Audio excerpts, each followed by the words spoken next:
Sounds good. Hi, listeners. I'm Josh Blakely, and I just want to welcome you to the Master Your Money: How to Build Your Entrepreneurial and Financial Mindset to Make More Money and Accelerate Your Business show. Welcome to the show here. We've got really exciting speaker here. We've got David Jenyns of Systems Hub here to talk to us and really share some incredible insights around how he actually was able to take himself out of his business and what he needed to do to get there as well.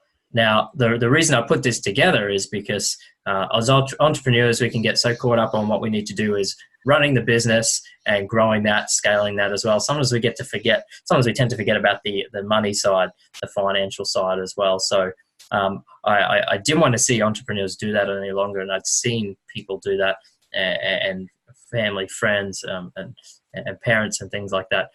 I want to help other people actually think about the financial way of setting themselves up for their future as well as they're growing their business. So welcome, you're in the right place, and we're going to get straight into it. So as I said, welcome David. He's had a really cool history of being an entrepreneur. So much so, I love this story, David, about you got to sell some of the Melbourne cricket ground in your early 20s, and that's where it tends to begin as an entrepreneur, and then you've created these incredible businesses around putting systems in place so that you're, as a business owner, not working all in your business, but you're able to take yourself out. So not only that, he's a TEDx speaker as well, and we're really welcome to have you, David. Thank you for joining us.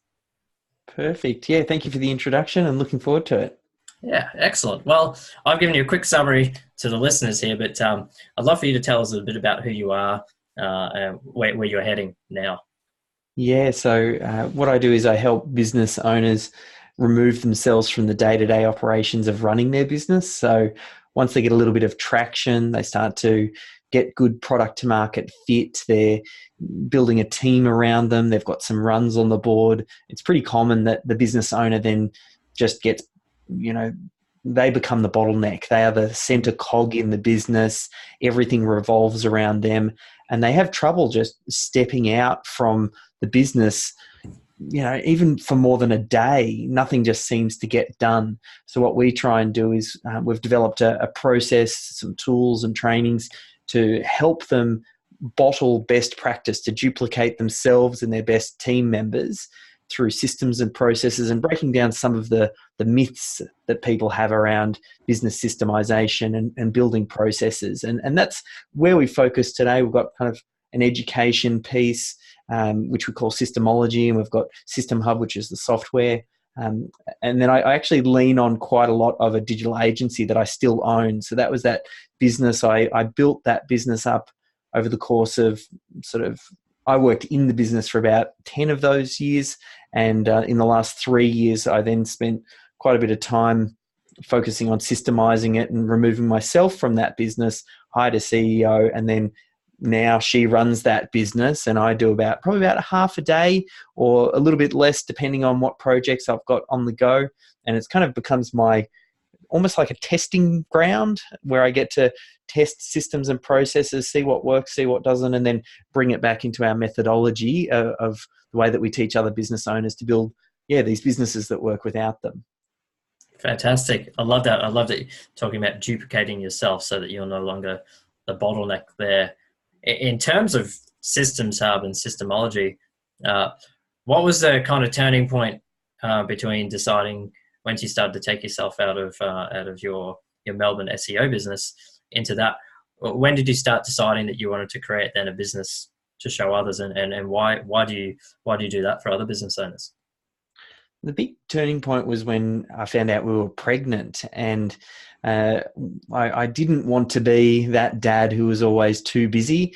I remember back to when I was growing up, my dad used to work from home, ran his own business, and while he was there, it never really felt like he was there because he was always working, from the crack of dawn pretty much till late in the evenings, working on weekends, all those sorts of things. And I've looked at myself for a moment there and thought, hang on, I'm heading down this same path. I'm working very long hours. I'm doing 70, 80-hour work weeks, and it was just unsustainable. And then we got pregnant, and I said, there's got to be another way. I have to break this pattern. Somehow I'd fallen into a rhythm and a pattern, which in one way, it's a rite of passage for business owners that you kind of go through to get the business up off the ground. And that whole idea of that hustle and grind culture, you do put a lot of that midnight oil in and burn it as you're getting it off the ground. But there also needs to be a point at which you transition and you start to get some success around you and you know what's working. And then you need to really be able to bottle what it is that you're doing and then have other people start to run it and empower team members and things like that. So that was really the biggest turning point. It took me, after that, I'd already been involved in some different businesses and intuitively I knew systems and processes were the way. But for some reason, I had all this sort of mental baggage around the digital agency, thinking that business was different. I thought, well, Google's always changing their algorithm and online is moving so quickly. I can't get systems and processes in place because they'll just outdate very quickly. And I thought that I had to be the one that created all of the systems. And I thought we're a digital agency, so a lot of the work that we do is quite creative. And I thought it's very hard to create systems around creative system, like creative processes. And, some things I thought just couldn't be done. So I had this stuff circling around in my head. And then it wasn't until I started to test a lot of those assumptions that I had when I started to realize a lot of them I just made up.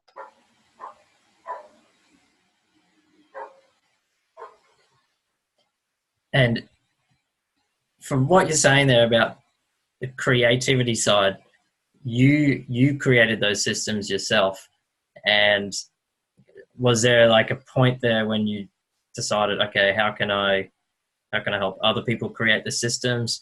Was that the second piece, I suppose. It started with, that was the turning point for me to get out. Yeah, you're right. And then that second piece of what then made me realize that I could teach it was, I took a little bit of time off when we had the kids and I was kind of just working a little bit more part-time. Started to get a few of our clients from the digital agency say to Melissa and some of the team members, and I even got a few posts here and there kind of saying, where's Dave gone? Because I was reasonably active prior to that. In the lead up, I was posting quite a bit on social media. I was emailing out the database quite frequently and people in my world were familiar with what I was doing. And then it just kind of felt like I disappeared. And then I kind of explained what I'd done, and I had one or two people say, well, that sounds interesting. Can you show me what you've done? And I did some screen shares with them. We hopped on Zoom and I showed them inside our project management platform. I showed them what we'd done with System Hub with a lot of the documentation and how it worked together and some of the dashboards that we'd created and the way that we created accountability and things like that. And they said, oh, this is, they wanted to find out more. And then I basically started working with a small group of people. It was just one guy at first, but then ended up having about 15 where we hopped on Zoom and we did it once a fortnight. And I took them through this process of, here's how I identified the mission critical systems in the business. Here's how I got my team to do the documentation. Here's how I realized that systemization was a two-person process. There's the person who has the knowledge and then there's the person who does the documentation. Like it's two separate roles. And then I showed them how the two platforms worked. And I talked about, what some of the resistance was when I introduced this idea over to our team, the resistance around systemization and what are some of the challenges that they had and what did I need to overcome to get their buy-in to realize that this was the direction we were headed and we're changing the culture of the business. And then started to look at the other systems that then we started to use around, hiring staff and onboarding staff and some of the financial systems and some of the management related systems. And then how we started to optimize things and improve it. So I kind of took them through this 7-step process. And that's what ended up evolving into systemology. And it was at that point, I had a few wins and it was almost quite fortuitous. So I found it's interesting. I think what systems and processes does is it creates enough space for the business owner to think and to take advantage of opportunities. So I'd stepped away from running of Melbourne SEO. I was trying to figure out what I was next going to do. And then I had a few of these people asking, and I took them through this little mini coaching program. And then I had a few things happen. I had Michael Gerber, his wife, actually reach out. He wrote a book called The E-Myth, this one here, which is really well known in the space. Yeah, he wrote a book. The last book in his E-Myth series was Beyond the E-Myth, this one right here. And his wife outreached to me and said, I'd love your digital agency to do the book launch for Michael's last book in the E-Myth series.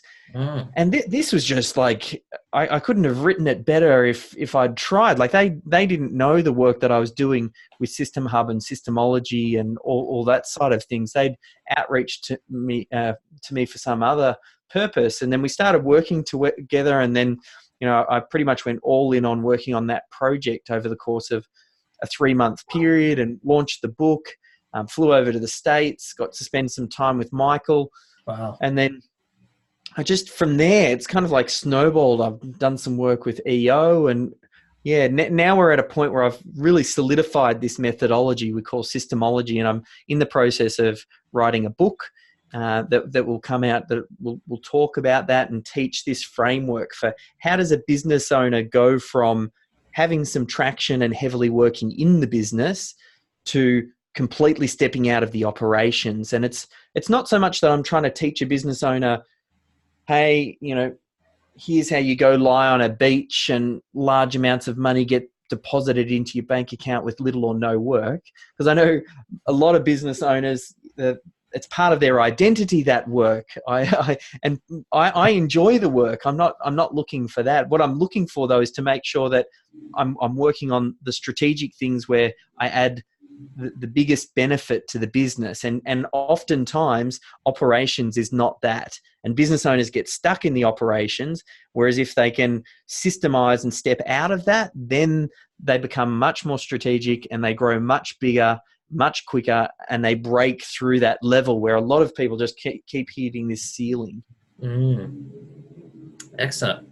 Yeah, I really like how you've really kind of explained through your experience in your business, your kind of journey there through as an entrepreneur. And as I said at the start, the focus of this show is to dive into that entrepreneurial journey, and in your case, really looking at the systems and how you got there too.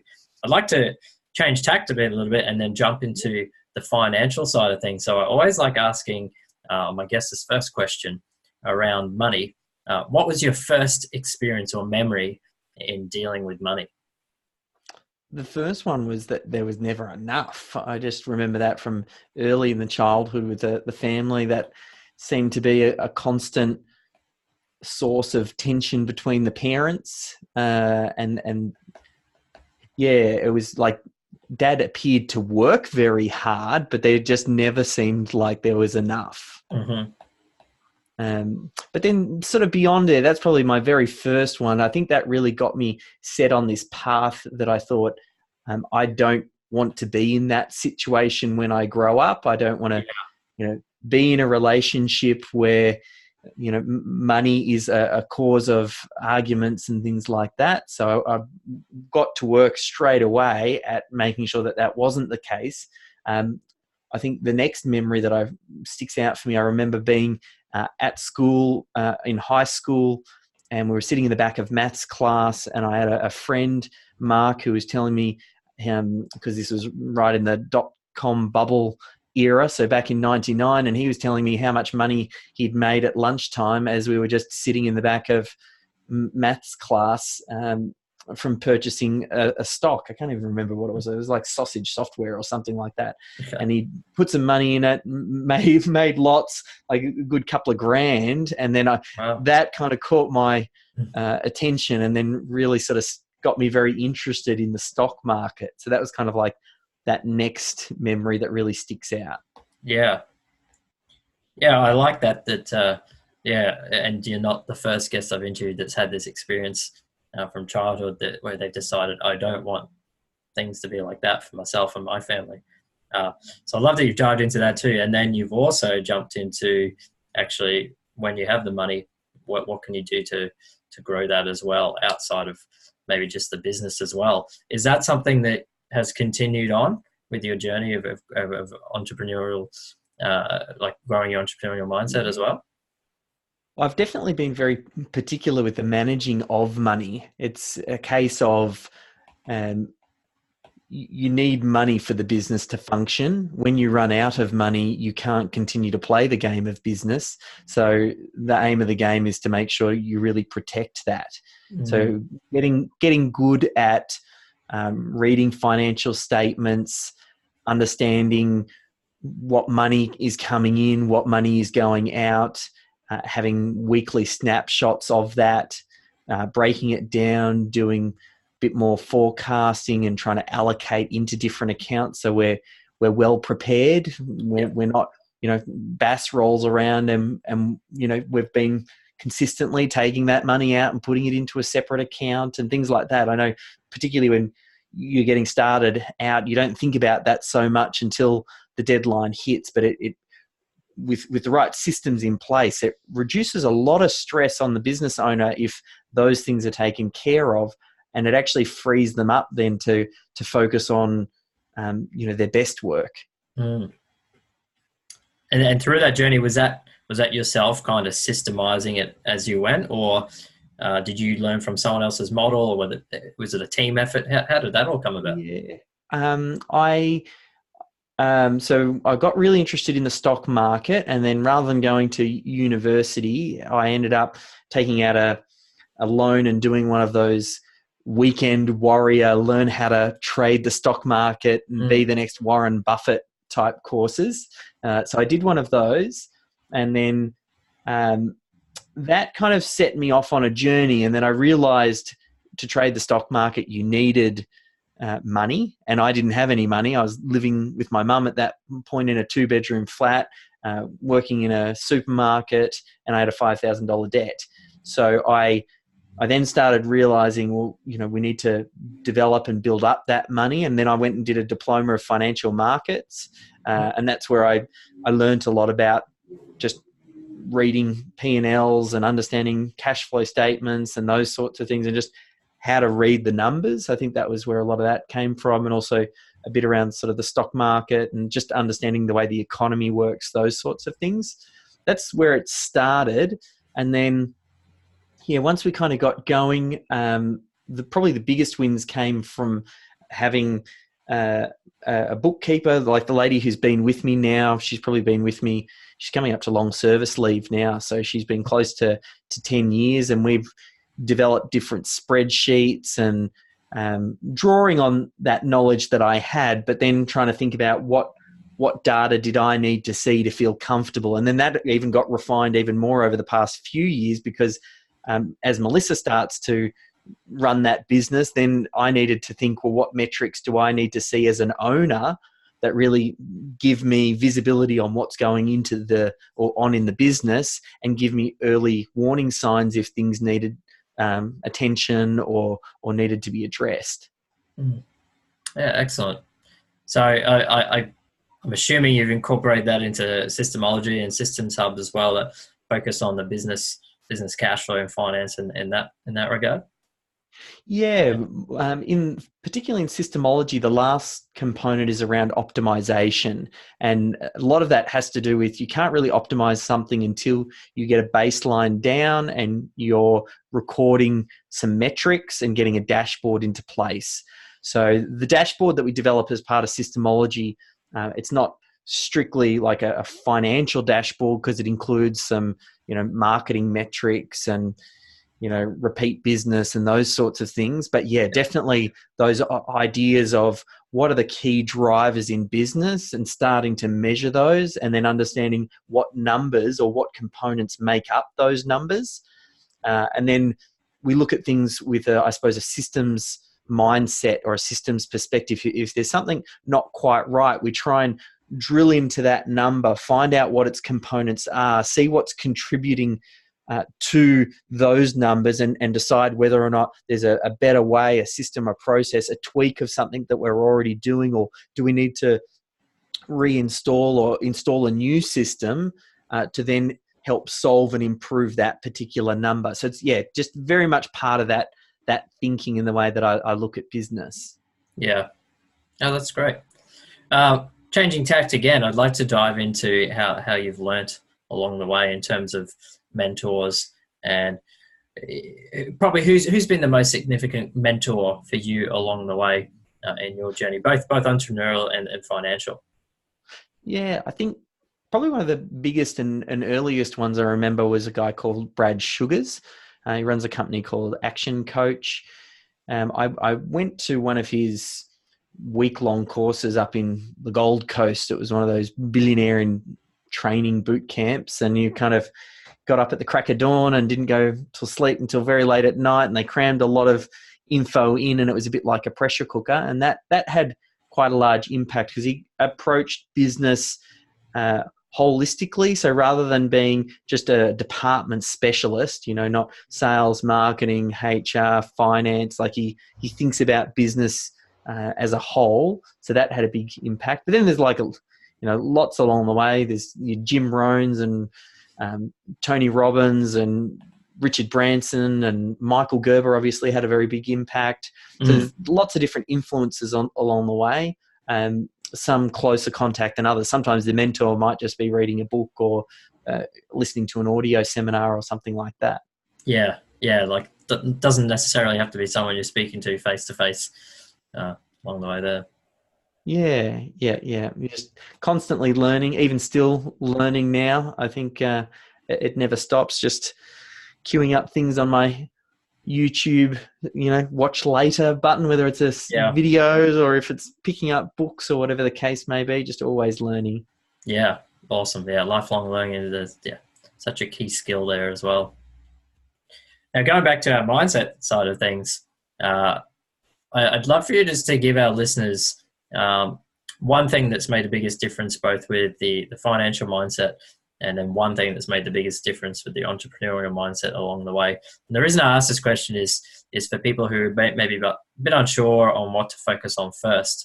By hearing some of your experience there, might give people some traction, give some people some ideas too. So let's start with the financial mindset.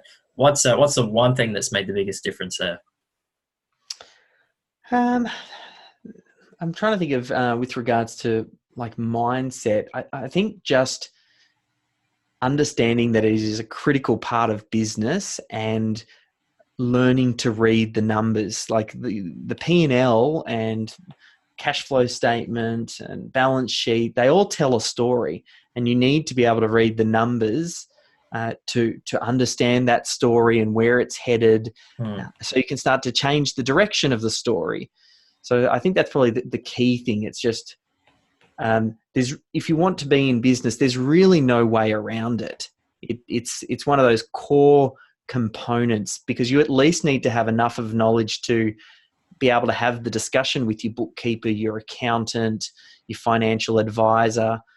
So that's probably the biggest thing around the finance side. And then as far as like business, I mean, from a philosophy mindset point of view, I always had something stuck in my head. I'm not even sure where it came from, but that idea of do more than people expect, and that sort of over delivering has always, in a business side of things, has always served me very well. Yeah, the under promise, over deliver. I've heard it said that way. Yeah, loves being on the receiving end of that. It gets people to share and talk and come back and enjoy your products and services and refer you on. So that's really what you're looking for in business. Fantastic. Yeah, that's been great. And now for the listeners coming up, David's putting together a virtual summit, an online show like this, but specifically focused on systems. And we've only just touched the surface on things here, but we're going to put the link to that in the show notes so you can get access to that too. But David, would you like to tell us some real detail about what you're going to be covering in that, and what our listeners can expect to get out of it if they've heard something here today and they want to know more? Tell us a bit about that. The way that I think about business is it's just a collection of systems. And if you've got a problem going on in your business, it's usually because you haven't clearly defined a system or a process, or there's something broken in a system or a process. So if you don't have enough leads, you probably don't have enough lead generation systems. If you're having trouble converting, well, you probably don't have a clear sales process. If you're having problems with your staff, then maybe you don't have a good recruiting system or onboarding system. If you're having cash flow issues, then there's a good chance that you haven't done some good budgeting, or you don't have a clear process for getting weekly snapshots, or getting all of the even tax obligations and things like that sorted, preparing your BAS. And like, there are just a collection of different systems you need to get in place. So that for the summit, what I thought is, well, I'll find some subject matter experts in each of the different departments: sales, HR, marketing, finance, management. And I just got a handful of each to come, and they'll share a system or a process that they're using inside their business. And then I get my team to listen to those interviews, and then they document them. So we end up with a collection of 30 or 40 best practice systems and processes that come with an interview and step-by-step documentation. And that's basically what we give to attendees as part of the Business Systems Summit. So it's businesssystemsummit.com. And you can find out all about it. Very similar to this event in that it's free to attend, so you can attend live. There are some options if you want some lifetime access and some extra bonuses and goodies. So really, if the idea of systems and processes resonates, it's a great way to get started, because you kind of have some templates to start with. Yeah, that sounds incredible, and like, I'll be tuning into that for sure. I like how you've broken it down into those modules too. So and people are thinking about their business right now, they can self-identify which area they need to focus on too. And I know you're going to have some really incredible speakers coming in there too. And I also love that you're going to be breaking it down for people to take home with them, so they can take those practical steps and start implementing them into their business. I know you've had some you've worked through the Key Person of Influence program. That's it right. just so happens as well, one of our major sponsors for the event is Dent, who is the company that KPI is like a division of Dent. So yeah, it's a great program, and looking forward to getting it out. Yeah, fantastic. Yeah, look, for anyone who's listening, the Dent Key Person of Influence program, it's a business accelerator program, so it's definitely worth checking out. And not surprisingly, a lot of their Glenn model will be teaching a system. So Glenn actually will be teaching the Key Person of Influence system as part of the summit. Fantastic. And look, everything in their program is built around systems there as well. So that's going to be really insightful. I know it's going to be really practical as well. So listeners, definitely tune in with that. David, was there anything else you wanted to share with our listeners before we head off at all? Any other words of wisdom? I think that's pretty much it. Just head to the businesssystemsummit.com, and if you want to see a little bit more or what we're doing for System Hub, it's just systemhub.com. So we can put some links near the episode. But that's pretty much it. Is that once you get bitten by the systems bug and you start to realize the impact it can have, you just get drawn to systems. Like, intuitively, people know systems are important in business. Oftentimes they're important but not urgent. So that's why a lot of people don't get around to them. But once you start to layer the benefits of systems on top of each other, the first one saves you 5 or 10 minutes here or there. The next one saves you 5 or 10 minutes. You start layering a bunch of these things on, and your business functions better, more efficiently. It requires less of your time. There's really no reason not to do it. And I'm trying to just get people to realize this so they can feel some of the effects of it. Yes, it's for your own good. Definitely. That's right. Love it. Okay, well, thank you, David, for joining us. Thank you for sharing that as well, and for offering free access to your summit as well coming up. That's going to be fantastic. Listeners, thank you for joining us. We've got more interviews coming up where we're just going to be delving into these mindsets and people who've covered these different areas in their businesses, and they're here to share their wisdom and experience as well. So make sure you tune into the next interviews, and have a great rest of your day or night. and I will see you shortly. Bye.